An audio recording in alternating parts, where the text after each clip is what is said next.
ہر صحابی نبی جنتی جنتی، سب صحابیات بھی جنتی جنتی۔ آقا علیہ السلام کے نور کو تخلیق کیا گیا، پھر جناب آدم علیہ السلام میں اس نور کو منتقل کیا گیا، تو جناب آدم جو ہے وہ عزت اور توقیر کے اعلیٰ مرتبے پر پہنچ گئے۔ نور محمدی کے منتقل ہونے سے پہلے اللہ رب العزت نے سجدے کا حکم نہیں دیا تھا۔ جب اپنے محبوب کے نور کو منتقل فرمایا جناب آدم علیہ السلام نے، تو اس کے بعد فرشتوں کو حکم دیا کہ آپ سجدہ کرو۔ سبحان اللہ۔ یعنی کہ وہ عزت جناب آدم علیہ السلام کو جو ملی وہ نور مصطفیٰ علیہ السلام کے توسط سے ہے۔ پھر وہ نور جو ہے حضرت حوا علیہ السلام میں منتقل ہوا، وہ قابل عزت ہو گئی۔ پھر اس طرح وہ نور جس خاندان قبیلہ میں منتقل ہوتا آیا، اس کی عزت اور بزرگی بڑھتی گئی۔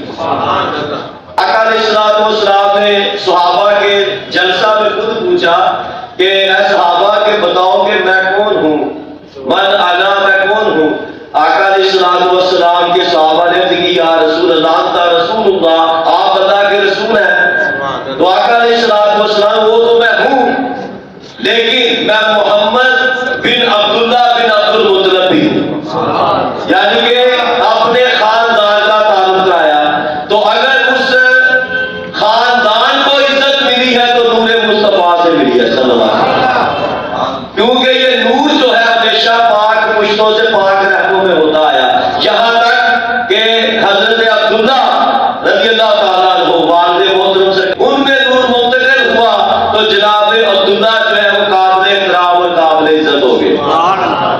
اسی لیے جب وہ نور حضرت بی بی آمنہ رضی اللہ تعالیٰ عنہ میں منتقل ہوا، تو جو ایک معزز عورت تھی اس نے آپ کو نکاح کا پیغام بھیجا تھا، تو نور منتقل ہونے کے بعد جب آپ دوبارہ اس کے پاس گئے تو اس نے کہا کہ اب مجھے تمہاری حاجت نہیں ہے، کیونکہ جس وجہ سے تھی وہ نور جو ہے وہ اپنی اصل مقام اور جہاں وہ امانت تھی وہ پہنچ چکا ہے۔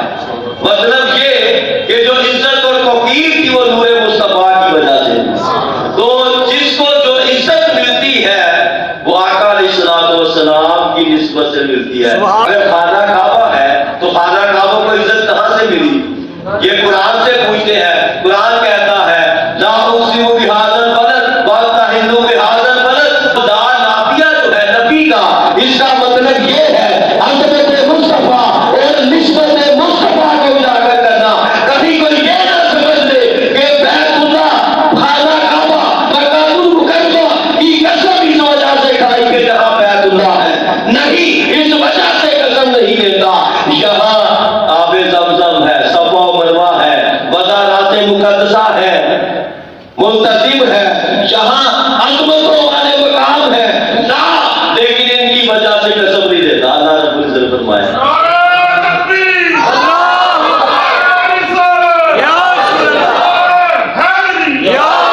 اور یہ سمجھانے کے اندر رب العزت نے فرمایا کہ اگر شہر مکہ عظمت والا ہوا ہے تو اس وجہ سے ہوا وَأَنْتَ حِلٌّ بِهَٰذَا الْبَلَدِ، اے محبوب اس وادی مکہ میں تیرے قدم رکھ دے، یہ مکہ ہماری قسم کے قابل بن گیا۔ سبحان اللہ۔ سارے مقامات ہیں، ساری عظمتیں ہیں، لیکن کسی وجہ سے قسم نہیں لی۔ سرکار کے قدم مکہ میں لگے تو مکہ المکرمہ بن جاتا ہے، سرکار کے قدم یثرب میں لگے تو یثرب مدینہ المنورہ بن جاتا ہے، سرکار کے قدم اس کائنات میں لگے تو کائنات پاک ہو جاتی ہے۔ پہلے لوگ نماز پڑھتے تھے مخصوص جگہ پر، سرکار کی ولادت ہوئی تو ساری جگہ پاک ہو گئی۔ یثرب بیماریوں کا گھر تھا، جہاں بیماریاں پیدا ہوتی تھی، وبائیں پھوٹتی تھی، قحط پڑتا تھا، تو یثرب میں سرکار کے قدم لگے، اب اس علاقے کو مدینہ المنورہ کہا جاتا ہے۔ آپ اگر اسے یثرب کہیں گے تو کہنا گناہ ہے۔ یہ جو لوگ نعت پڑھ رہے ہیں یثرب کے وادی، تو یہ یثرب کا لفظ اب مدینہ المنورہ کے لیے بولنا یہ گناہ ہے، غلط ہے۔ تو آقا علیہ السلام کی نسبت جس چیز کو ہو جائے، چاہے وہ مکہ ہے، کیونکہ عظمت سرکار کی نسبت سے ہے. سرکار اگر مکہ میں ہے تو مکہ افضل، سرکار مدینہ میں ہے مدینہ افضل، سرکار بدر میں ہے بدر افضل، سرکار احد میں ہے احد افضل. سرکار جس مقام پر ہے وہ مقام افضل ہوتا ہے. آپ دیکھیں مفتی صاحب تشریف فرمایا، علماء کا محدثین کا یہ متفقہ اس میں اتفاق ہے کہ اس وقت مدینہ طیبہ روضہ انور کے اندر جس جگہ آقا علیہ الصلوۃ والسلام کا جسد اقدس مسح ہو رہا ہے، وہ جگہ اللہ تعالیٰ کے عرش سے بھی زیادہ عظمت والی ہے. اس وجہ سے نسبت مصطفیٰ کی وجہ سے. تو یہ نسبت ہم لوگوں کو حاصل ہے. ہر کوئی میلاد نہیں مناتا. یہ پوچھتے لکھا ہے تو جن کے نصیبوں میں لکھا وہ مناتے ہیں. یہ جو نصیبوں میں لکھا ہوتا ہے وہ مناتے ہیں. کوئی حلال اور حرام کہتا ہے، جو حلالی ہے ان کے لیے حلال ہے، جو حرامی ہے ان کے لیے حرام ہے. میلاد منانا یہ تو اس سے بڑھ کر، اور یہ ہر کسی کو یہ توفیق نہیں. جس طرح اللہ رب العزت نے اپنے محبوب کے نور کو خاص منتقل کیا خاندانوں میں، خاص پشتوں میں، خاص رحموں میں، اسی طرح میلاد بھی ہر کوئی نہیں مناتا.